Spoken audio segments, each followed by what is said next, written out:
So here's how to set up an automated campaign. You go to the campaign manager and it's going to take you to this page here, and you scroll down and you click on create campaign. Once you click on it, it's going to give you three options. It's going to give you a sponsored product campaign, a sponsored brands campaign, a sponsored display campaign. The automated campaign that we're going to be making is a sponsored products campaign. So we click continue. So in this section, the first thing it's going to ask you is the ad group.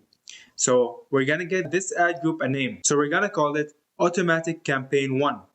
So we scroll down and we choose the product I want to advertise. I'm going to choose this new product to create an automatic campaign for. So I'm going to click add and I'm going to scroll down.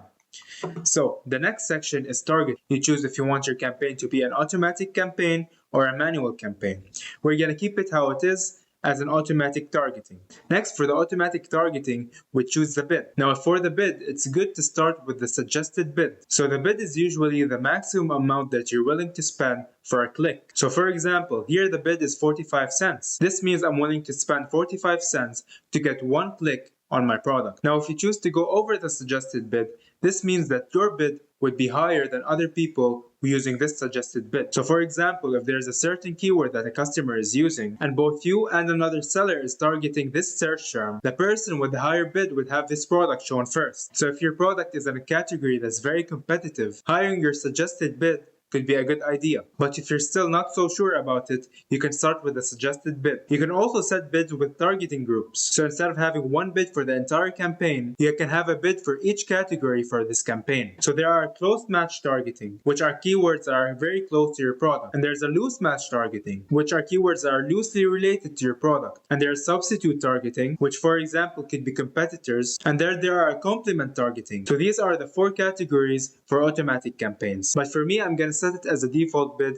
and then monitor the performance of each category with time. And I'm going to scroll down to the negative keyword targeting. Negative targeting is for any keyword that you don't want the campaign to be shown at. This is you basically preventing unnecessary ad spend. So for example, if you don't want your product to show up in the results for irrelevant keywords, such as if you're selling a women's product, you don't want this campaign to be shown to people who are searching for men's product. If you're selling a women's jacket, men's jacket would be on your list on your negative keyword targeting. Also, if it's related to your product, but it's not really what your customer wants. So for example, if you're selling high-end kitchen knives, plastic knives would be a search term that you don't want your ad to be shown at. Also, brand names could be on your negative keyword list. So for example, if you're selling shoes, and the search term was Nike shoes, you don't want your ad to be shown there as well. Here, a customer is looking for a specific brand. So having these brands in your negative keyword list could be a good idea. So let's go down to the next section. And this section is negative product targeting. Instead of negative keywords,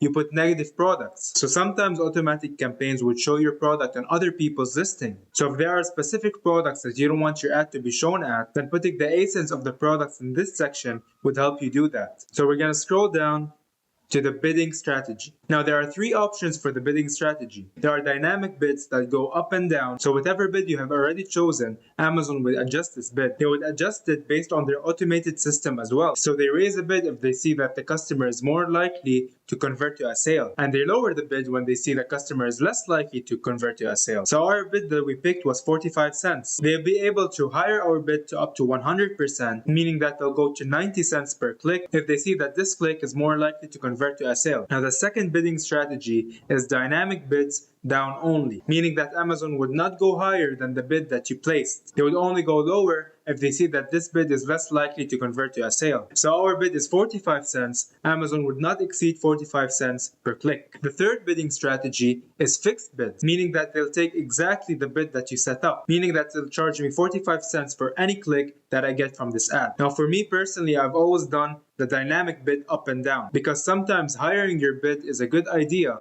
if Amazon really sees a customer is about to make a sale. You also want this campaign to be shown in high competitive keyword searches, just to understand how good your product's performing under these keywords. And even Amazon suggests a dynamic bid up and down. Now of course Amazon wants you to spend more money, but this bidding strategy is proven to be the best out of the three options. Next, you can go down and adjust the bidding placements. So for example, you can increase your bid more if you want your product to be shown on the top of the search results. You can also do it in the rest of the search results and not necessarily the top search result. You can even adjust it in the product pages. Now having your ad shown in the top of the search result is the best place to show your ad. But they are also the most and highly competitive. So since they're highly competitive, you can hire your bid on them. So next we're gonna scroll down to the settings, and they're gonna ask us for the campaign name. Now the campaign name, you can put it the same as the ad group name, unless you're willing to create multiple campaigns under the same ad group name. But for me, I'm just gonna create this single campaign under the ad group name. So I'm just gonna put it as automatic campaign 1. Next, they're gonna ask us for the start and end date. So you put when you want your campaign to start and when you want it to end.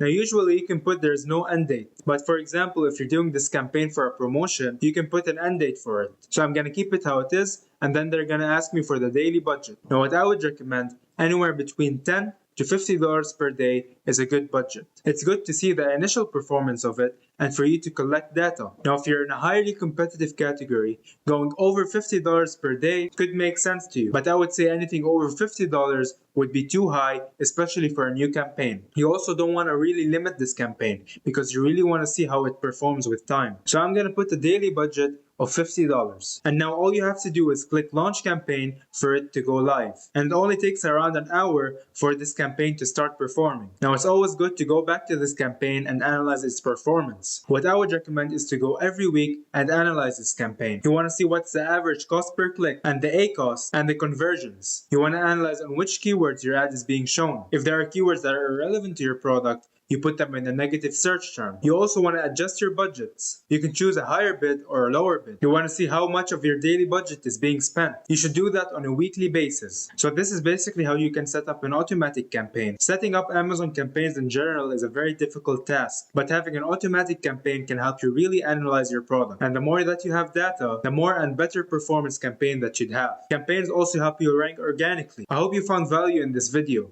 And if you did, please leave a like and subscribe. And if you're interested in a consultation, please check the link below. Thank you for watching and see you next time.